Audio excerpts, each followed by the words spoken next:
Good morning, students. This is Ravi Kumar Rai, and I am the teacher of English. I am teaching English to all of you. So, all of you are most welcome on this YouTube channel.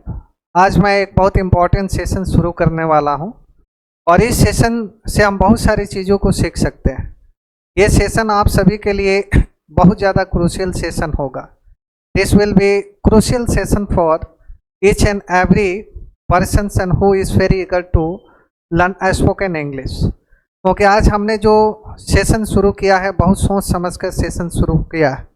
आप सभी जानते हैं कि ये मुद्दा जो है देश में गरमाया हुआ है ना, क्योंकि इसको लेकर बहुत सारे चारों तरफ रिविलियन विद्रोह जो है दिखाई दे रहा है। इसलिए मैंने सोचा कि इस पर आधारित जो सेंटेंसेस हैं उस सेंटेंसेस को कैसे इंग्लिश में हम बोल सकते हैं, या कभी रेप केस होता है उस केस पर आधारित जो सेंटेंसेस हो यदि उसे इंग्लिश में बोलना है तो उसे आप इंग्लिश में कैसे बोल सकते हैं, उन सारे सेंटेंसेस को बोलने का क्या सही अप्रोच होना चाहिए। इसलिए मैं बहुत मेहनत से इस सेशन को मैं शुरू कर रहा हूं और मैं उम्मीद करता हूं कि ये सेशन आप सभी को काफ़ी अच्छा लगेगा, बहुत पसंद आएगा। तो आइए समय को विलम्ब न करते हुए इस सेशन की हम लोग शुरुआत करते हैं, क्योंकि ये जो सेशन है आप सभी के लिए बहुत इम्पोर्टेंट सेशन होने वाला है। तो आइए इस सेशन को शुरू करते हैं। यहाँ देखिए डेली यूजेज सेंटेंसेस है ना, इसी केस पर आधारित हम लोग आज सीखेंगे सेंटेंसेस को कैसे इंग्लिश में हम बोल सकते हैं, कैसे इस प्रकार के जो केसेस हो और उसे इंग्लिश में यदि बोलना हो तो हम कैसे उसे इंग्लिश में बोल सकते हैं। तो आइए इसकी हम शुरुआत करते हैं। Let us start this crucial session. आप यहाँ देख सकते हैं कि कोलकाता की एक होनहार लड़की थी। यहाँ फिगर में भी आप देख सकते हैं कि वह कैसी लड़की थी बच्चों, तो एक होनहार लड़की थी। तो ये हिंदी का सेंटेंस आपका दिया गया है और उसे इंग्लिश में यदि आपको बोलना है तो आप कैसे इंग्लिश में बोल सकते हैं। तो उसे हम बोलेंगे कि she was a promising girl from Kolkata. इस तरीके से आप क्या करेंगे, उसे इंग्लिश में आप बोल सकते हैं। अब सवाल दरअसल उठता है कि प्रोमाइसिंग गर्ल का मतलब क्या होता है। तो लड़का हो या लड़की हो, उसमें से कुछ बच्चे ऐसे होते हैं जो बहुत ज़्यादा क्या होते हैं, होनहार होते हैं। I am talking about this case. मैं इस केस के बारे में आप लोगों से बातें कर रहा हूँ, तो आप समझ जाइए कि मैं जिस लड़की के बारे में बातें कर रहा हूँ। I am talking about that girl, she was a doctor of surgical hospital. तो मैं उसी के बारे में बातें कर रहा हूँ। वो कैसी लड़की थी प्यारे, वह दरअसल प्रोमाइसिंग गर्ल थी। प्रोमाइसिंग गर्ल का मतलब होता है वह दरअसल एक होनहार लड़की थी। तो यदि होनहार की अगर हम बातें करें तो उसे इंग्लिश में हम लोग क्या कहते हैं प्यारे, प्रोमाइसिंग बोलते हैं। तो she was a promising girl from Kolkata. इस प्रकार से इस सेंटेंस को हम क्या कर सकते हैं, इंग्लिश में बोल सकते हैं। अगला जो सेंटेंस है इसको दरअसल देखिए, जिसका नाम मोमिता नहीं, टेक्निकल मिस्टेक है, अभ्या था। अगर इस लड़की की हम बात करें, I talk about this girl, I talk about the name of this girl. यदि इस लड़की की नाम की बात करें तो उसका नाम क्या था, हुज नेम वॉज। यहाँ लिखेंगे क्या, हुज नेम वॉज।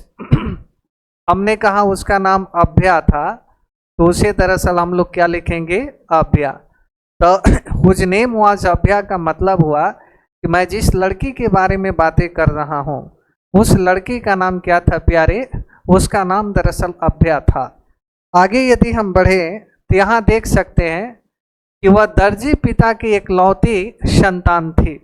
इसे यदि आप इंग्लिश में बोलना चाहते हैं तो उसे आप दरअसल कैसे बोल सकते हैं।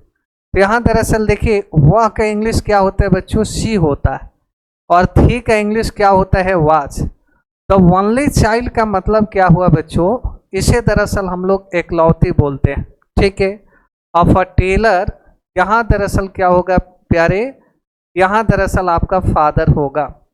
तो इस पूरे सेंटेंस की यदि हम बात करते हैं, she was the only child of a tailor father, वह दर्जी पिता की एकलौती क्या थी, संतान थी। तो इसे यदि इंग्लिश में बोलना हो तो आप इस तरीके से इंग्लिश में क्या कर सकते हैं प्यारे, इसे दरअसल आप बोल सकते हैं।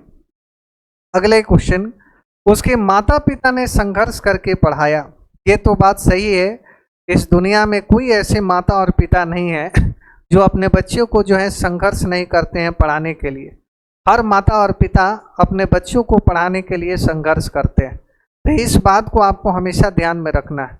उसने कहा कि उसके माता पिता ने संघर्ष करके पढ़ाया। यदि इसे इंग्लिश में बोलना हो तो आप कैसे इंग्लिश में बोल सकते हैं?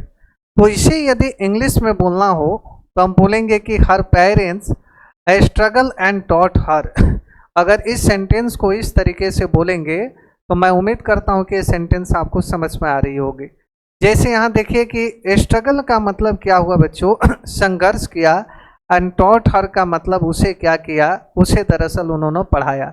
तो इस प्रकार से इस सेंटेंस को आप क्या कर सकते हैं, इंग्लिश में दरअसल आप बोल सकते हैं। अगले सेंटेंस की बात करें, वह बुढ़ापे में सहारा बनने वाले थे। इसे यदि इंग्लिश में बोलना हो तो इसे दरअसल हम इंग्लिश में क्या बोलेंगे, she was going to be support in old age. इसका मतलब हुआ प्यारे कि वह बुढ़ापे में सहारा बनने वाली थी। ये तो बात आप सभी को पता है, आई am talking about that girl. मैं जिस लड़की के बारे में बातें कर रहा हूँ वह दरअसल लड़की जो है एक डॉक्टर थी, बहुत बेहतर डॉक्टर थी, and she was a fantastic doctor, she was a brilliant doctor. तो I am talking about that girl, मैं उसी लड़की के बारे में आपसे क्या कर रहा हूँ, बातें कर रहा हूँ। उसने क्या किया, वह बुढ़ापे में सहारा बनने वाली थी।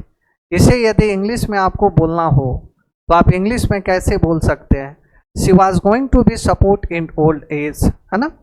आगे देखिए यहाँ लिखा है कि इसका सब कुछ तबाह हो गया। आप दरअसल देख सकते हैं लड़की का सब कुछ तबाह हो गया, इसके जो माता और पिता हैं उनका सब कुछ जो है तबाह हो गया। इसे यदि इंग्लिश में बोलना हो तो इसे आप इंग्लिश में कैसे बोल सकते हैं, तो यहाँ बोलेंगे she lost everything. She lost everything का मतलब हुआ प्यारे, इस लड़की का जो कुछ भी था सब कुछ इसका क्या हो गया, तबाह हो गया। आगे यदि हम बातें करें तो इसका सपना गोल्ड मेडल हासिल करना था। हर लड़की का अपना एक सपना होता है कि हम अपने जीवन में क्या हासिल करें, दरअसल गोल्ड मेडल को हासिल करें। तो यहाँ दरअसल आप समझ सकते हैं, I am talking about that girl, मैं जिस लड़की के बारे में बातें कर रहा हूँ उसका सपना था गोल्ड मेडल हासिल करना। तो इसे हम लोग क्या बोलेंगे, her dream was to win a gold medal. उस लड़की का सपना क्या था, दरअसल गोल्ड मेडल को हासिल करना उस लड़की का सपना था। वो अपने लाइफ में गोल्ड मेडल को अचीव करना चाहती थी, वो अपने लाइफ में गोल्ड मेडल को हासिल करना चाहती थी। आगे यदि हम बातें करें तो इसके माता पिता जिंदगी भर संघर्ष किए, her parents struggle all their lifes. इस प्रकार से आप क्या करेंगे, इसे इंग्लिश में बोल सकते हैं। उस लड़की की माता और पिता की यदि हम बातें करें, उन्होंने जिंदगी भर अपने बच्ची को पढ़ाने के लिए संघर्ष किया। उसे इंग्लिश में यदि बोलना हो तो आप दरअसल इंग्लिश में कैसे बोल सकते हैं, her parents struggle all their lifes. इसका मतलब प्यारे ये हुआ कि उसके जो माता और पिता हैं वे दरअसल पूरी जिंदगी भर क्या किए, संघर्ष किए। आगे यदि बढ़ें, उसके परिवार पर कर्ज था, हर फैमिली हैड डेब्ट्स। आप दरअसल ध्यान रखिए, कर्ज को इंग्लिश में हम लोग क्या बोलते हैं प्यारे, डेब्ट्स बोलते हैं। उसने कहा कि उसके परिवार पर क्या था, कर्ज था। उसे यदि इंग्लिश में बोलना हो तो हम कैसे बोल सकते हैं, हर फैमिली हैड डेब्ट्स। अगर आपसे कोई पूछे कि what is the exact meaning of debts, तो आप कहिएगा डेब्ट्स का मतलब कर्ज होता है। आगे यदि हम बढ़ें तो वह कर्ज चुकाने वाली थी, she was going to repay the loan. अब यहाँ देखिए कितने इंपॉर्टेंट वर्ड आपको मिल रहे हैं। रिपे का मतलब क्या होता है, चुकाना। यदि आप कर को चुकाना चाहते हैं तो उसे दरअसल हम लोग क्या कहते हैं प्यारे, रिपे कहते हैं। तो उस लड़की की पढ़ाई में बहुत सारे कर्ज हो चुके थे, लेकिन अब क्या है, दरअसल वह कर्ज को चुकाने वाली थी। मतलब उसके पढ़ाई में जितने भी कर्ज हुए थे, अब वो चाह रही थी कि मैं उस कर्ज को क्या कर दूं, हमेशा हमेशा के लिए मैं चुका दूं। तो वह कर्ज चुकाने वाली थी। इसे यदि इंग्लिश में आपको बोलना हो तो आप कैसे इंग्लिश में इसे बोल सकते हैं, आप बोल सकते हैं कि she was going to repay the loan. इसका मतलब हुआ कि वह कर्ज को चुकाने वाली थी। आगे यदि हम बढ़ें, ये बड़ा इंपॉर्टेंट सेंटेंस है, आप दरअसल देखिए, उसके पिता ने कहा कि हमारे सपने टूट गए। Her father said our dreams were shattered. आप दरअसल ध्यान रखिएगा, शटर्ड का मतलब होता है बिखर जाना, या इसी को हम लोग क्या कहते हैं, टूट जाना। हर माता पिता का अपना एक सपना होता है। इसके माता पिता को भी जो है बहुत सपने थे कि हमारी बेटी अब पढ़ लिख के डॉक्टर बन जाएगी, लेकिन आप दरअसल सुनिए, डॉक्टर तो बन गई, लेकिन कुछ समय के बाद कुछ दरिंदों ने उसकी क्या कर दी, हत्या कर दी। आप दरअसल बताइए कि उसके माता पिता के ऊपर क्या बीती होगी। बहुत रोए, बहुत चीखे और बहुत चिल्लाए, और उन्होंने कहा, उसके पिता ने कहा कि हमारे सपने टूट गए। इसे यदि इंग्लिश में आपको बोलना हो तो how can you translate this sentence into English? तो आप बोलेंगे her father said our dreams were shattered. Shattered का मतलब होता है बिखर जाना या सपने जो है टूट जाना। आगे यदि हम बात करें प्यारे, देखिए वह पीजी की पढ़ाई कर चुके थे। इसे यदि इंग्लिश में बोलना हो तो आप इंग्लिश में दरअसल कैसे बोल सकते हैं? तो आप दरअसल बोलेंगे सी हैज स्टडीड पीजी। इसका मतलब क्या हुआ, वह पीजी की पढ़ाई कर चुके थे। स्टडीड का मतलब क्या होता है प्यारे, इसी को दरअसल हम लोग पढ़ाई कहते हैं। यहाँ फिगर में भी आप देख पा रहे हैं, यह दरअसल पीजी की पढ़ाई क्या है, कर चुके थे। आगे यदि हम बातें करें, आप दरअसल देख सकते हैं, यहाँ देखिए उसने 2 एग्जाम पास किया था। उसे इंग्लिश में हम बोलेंगे तो क्या कहेंगे, सी हैड पास 2 एग्जाम। हालांकि आप यहाँ फिगर में भी देख सकते हैं कि यदि कोई एग्जाम को पास कर लेता है, उसे अंदर से कितनी ज़्यादा वो डिलाइटेड हो जाता है, वो अंदर से कितनी ज़्यादा खुश हो जाता है। तो यदि इस लड़की की अगर हम बात करते हैं, I am talking about that girl जो कहाँ काम कर रहे थे, who was working in surgical hospital, जो आर्जिकल हॉस्पिटल में काम कर रही थी, मैं उसी की बात कर रहा हूँ। She was A fantastic doctor. तो उसने क्या किया था, सी हैड पास 2 एग्जाम्स। वो अपने लाइफ में 2 एग्जाम को पास से की थी, है ना। आगे यदि बढ़े तो वह मेडिकल को अपना कैरियर चुनी। तो यहाँ देखिए she choose medical as a her career, थोड़ी सी टेक्निकल मिस्टेक है, तो she choose medical as her career. उसने कहा कि हम 2 एग्जाम क्या कर चुके हैं, पास कर चुके हैं, लेकिन उसने कहा कि मैं डॉक्टर बनना चाहती हूँ, I want to be a doctor. इसलिए आदमी जो सोचता है अपने चॉइस के अनुसार अपने कैरियर को फिक्स करता है। तो उसने क्या किया उसने कहा कि नहीं, I want to become a doctor, मैं डॉक्टर बनना चाहती हूँ। इसलिए उसने क्या किया, मेडिकल को अपना कैरियर चुना। तो उसे क्या कहेंगे, सी choose medical as her career. आगे यदि हम बात करें, वह पढ़ने लिखने वाली बच्ची थी या लड़के थे, उसे यदि इंग्लिश में बोलना हो तो हम क्या बोल सकते हैं, she was a girl who could read and right. इस प्रकार से आप क्या कर सकते हैं, इंग्लिश में आप इसे बोल सकते हैं। She was a girl who could read and right का मतलब हुआ कि वह पढ़ने लिखने वाली बच्ची थी। आगे यदि सेंटेंस की बातें करें, नेक्स्ट सेंटेंस बड़ा इंपॉर्टेंट सेंटेंस है। जैसे आप देख सकते हैं, माँ ने कहा कि वह हमारे लिए सब कुछ थी। My mother said she was everything. यहाँ लिखेंगे she was everything to us. यहाँ थोड़ी सी टाइपिंग मिस्टेक है, प्लीज डोंट माइंड, उसे माइंड नहीं करना है आपको, थोड़ी सी टाइपिंग मिस्टेक हो सकती है। तो my mother said she was everything to us. उसकी माँ ने कहा कि हमारी जो बेटी है, वह बेटी दरअसल हमारे लिए सब कुछ थी। She was everything to us, वही हमारे लिए सब कुछ थी। इस फिगर में आप देख सकते हैं, ये जो बच्ची है इस माँ के लिए सब कुछ थी। तो I am talking about that girl, मैं उस लड़की के बारे में बातें कर रहा हूँ। तो उस पर आधारित ये सेंटेंस। तो इसे अगर इंग्लिश में बोलना हो तो आप कैसे इंग्लिश में बोल सकते हैं कि she was everything to us, उसकी माँ ने कहा इस सेंटेंस को। आगे यदि बातें करें, ये बड़ा इंपॉर्टेंट सेंटेंस है। पड़ोसी संजीव मुखर्जी ने कहा वह माता पिता को सारी खुशियां देना चाहती। हर बच्चे का सपना होता है तो जब वो डॉक्टर बन जाए तो अपने माता पिता को क्या के सारी खुशियां दे। और यदि हम इस लड़की के बारे में बात करें, in fact she wanted to give all the happiness to her parents. वो अपने माता और पिता को सारी खुशियां जो है वो देना चाहती थी। जैसे आप यहाँ देख सकते हैं कि never Sanjeev Mukherjee said that and she wanted to give all the happiness to her parents। इसका मतलब ये क्या है, तो अपने माता पिता को सारी खुशियां देना चाहती थी। तो इस प्रकार से आप क्या कर सकते हैं, इंग्लिश के में सेंटेंसेस को आप बोल सकते हैं। ऐसे आप जो है इसे बोलेंगे। अगले सेंटेंस की बात करें, वह एक कार खरीद चुके थे। She had bought a car. इसका मतलब हुआ कि वह एक कार खरीद चुके थे। बहुत होनहार लड़के थे, क्योंकि वह डॉक्टर बनना चाहती थे और डॉक्टर हालांकि बन भी गई थी। Perhaps and she had became a doctor. She was working in RGL hospital. उसने कहा कि भाई अब एक कार हम खरीद लेते हैं, और इनफैक्ट उसने क्या किया था, अपनी कमाई से उस लड़की ने एक कार खरीदा था। तो she had bought a car का मतलब हुआ कि वह एक कार खरीद चुकी थी। अगले आगे बढ़ें, वह जानवरों तथा पौधों से बहुत ज़्यादा प्यार करते थे।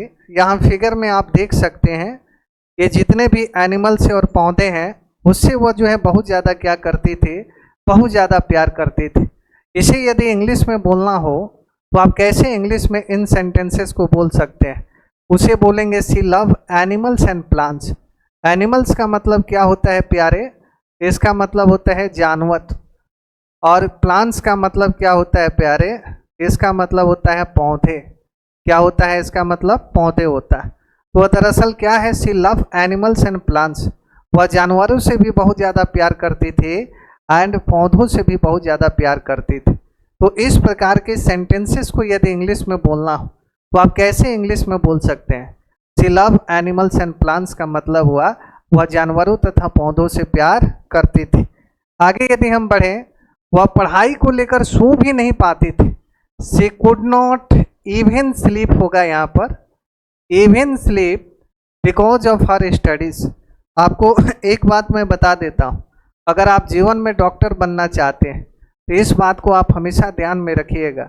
उसके लिए आपको बहुत मेहनत करना पड़ेगा, कभी कभी रात रात भर जो है आपको जगना पड़ेगा, तब जाकर आप क्या बनेंगे, डॉक्टर बनेंगे। तो उसने कहा कि वह पढ़ाई को लेकर सो भी नहीं पाती थी। इसे यदि इंग्लिश में बोलना हो तो आप कैसे इंग्लिश में बोल सकते हैं, तो she could not even sleep because of her studies. इसका मतलब क्या हुआ कि वह पढ़ाई को लेकर वह कभी कभी सो भी नहीं पाती थी। आगे यदि हम बढ़ें, इस घटना को लेकर देश भर में विद्रोह है।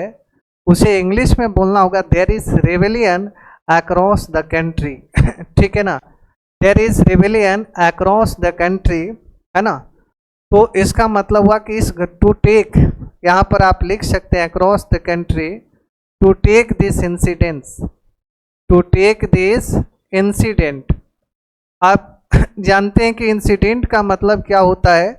इंसिडेंट को दरअसल हम लोग घटना कहते हैं। तो इस घटना को लेकर देश भर में विद्रोह है। There is rebellion across the country to take this incident. आप ऐसे भी इसे बोल सकते हैं।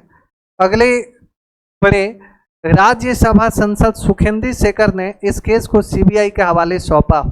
इस सेंटेंस को यदि इंग्लिश में आप बोलना चाहते हैं तो आप कैसे इंग्लिश में इस सेंटेंस को आप बोल सकते हैं। बड़ा इंपॉर्टेंट सेंटेंस है।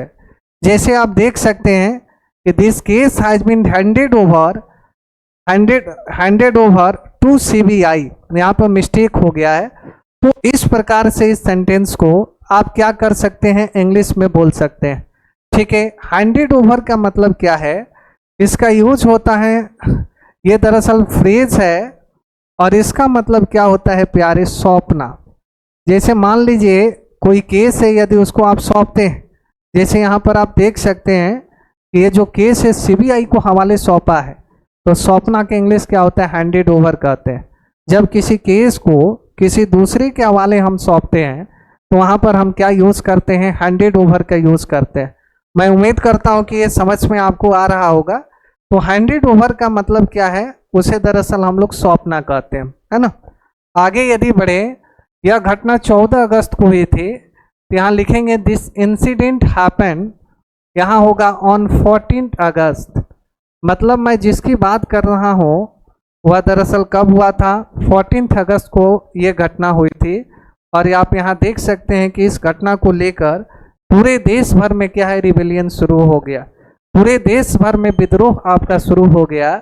और इस फिगर के माध्यम से भी आप समझ सकते हैं कि किस तरीके से देश भर में जो है विद्रोह शुरू हुआ। कहीं कहीं कैंडल मार्च भी क्या हो गया, शुरू हो गया। तो इसे यदि इंग्लिश में बोलना हो, ये जो सिचुएशन है, इस सिचुएशन के अनुसार यदि इंग्लिश में आपको बोलना हो, जैसे अगर आपसे पूछ दे कि यह घटना 14 अगस्त को हुई थी, इसे यदि आप इंग्लिश में बोलना चाहते हैं तो आप बोलेंगे कि दिस इंसिडेंट हैपन ऑन 14 अगस्त। आगे यदि हम बढ़ें तो यार ये बड़ा इंपॉर्टेंट सेंटेंस है, इसको आप देख सकते हैं। मुख्यमंत्री ने अभी तक कोई कार्रवाई नहीं की है, इसे यदि इंग्लिश में आपको बोलना हो तो क्या बोलेंगे? The chief minister has not taken any action, any action you नहीं होगा, एनी एक्शन येट। येट का मतलब क्या होता है प्यारे? इसका मतलब होता है अभी तक। इसका मतलब हुआ कि मुख्यमंत्री ने क्या है, अभी तक जो है कोई एक्शन नहीं लिया। यहाँ दरअसल फिगर जो है गलती से लग गया है, यहाँ दरअसल ममता बनर्जी की फिगर होनी चाहिए। एनीवे कोई बात नहीं है।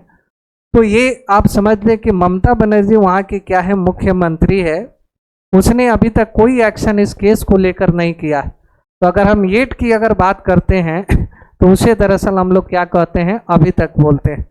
आगे यदि बोले विनीत गोयल 1994 के आईएएस है, अगर हम विनीत गोयल की बात करते हैं, is an IAS officer of 1984, इस प्रकार से इसे आप क्या कर सकते हैं, इंग्लिश में दरअसल आप बोल सकते हैं। तो अगर मान लीजिए आपसे कोई पूछ दे, हालांकि इसी केस की ये बातें, आई am talking about Vineet Goyal, तो इसी केस के साथ में वो क्या है बच्चों, जुड़े हुए।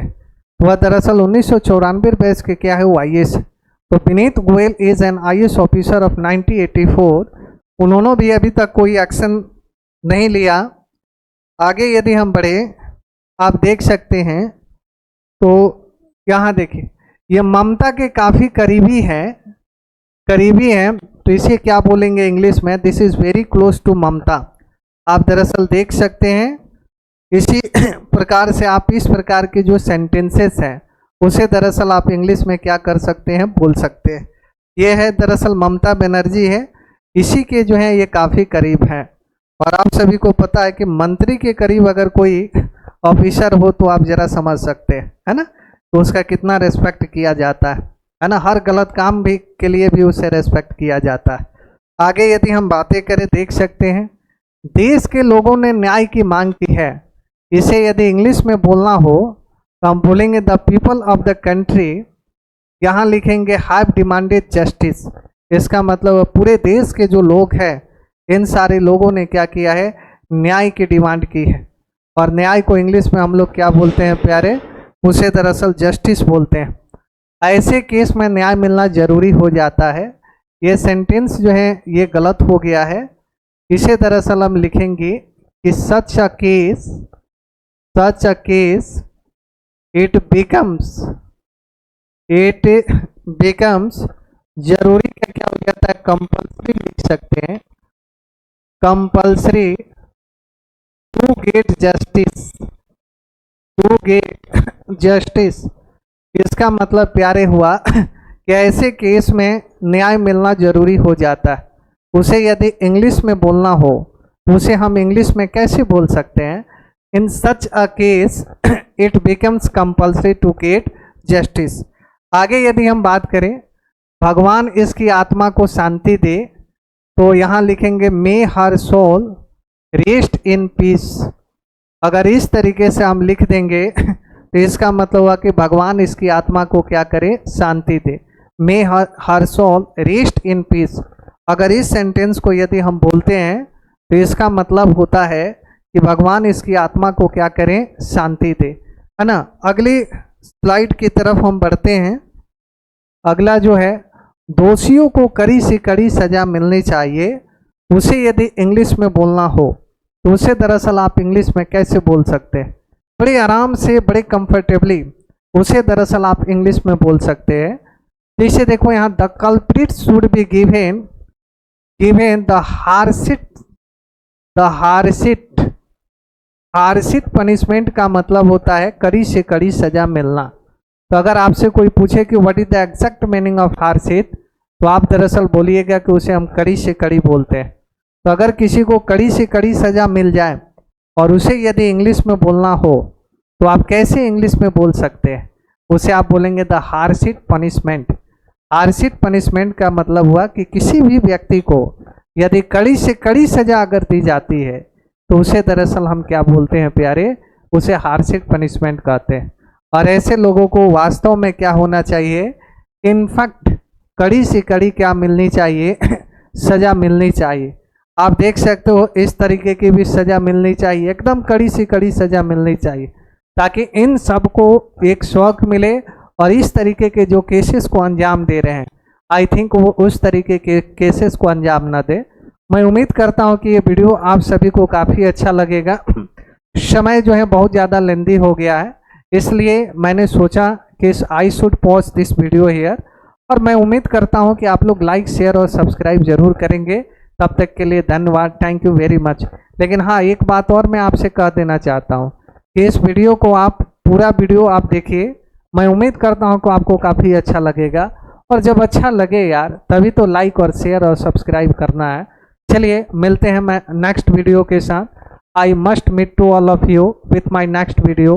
Thank you very much for this lovely activities. Thank you.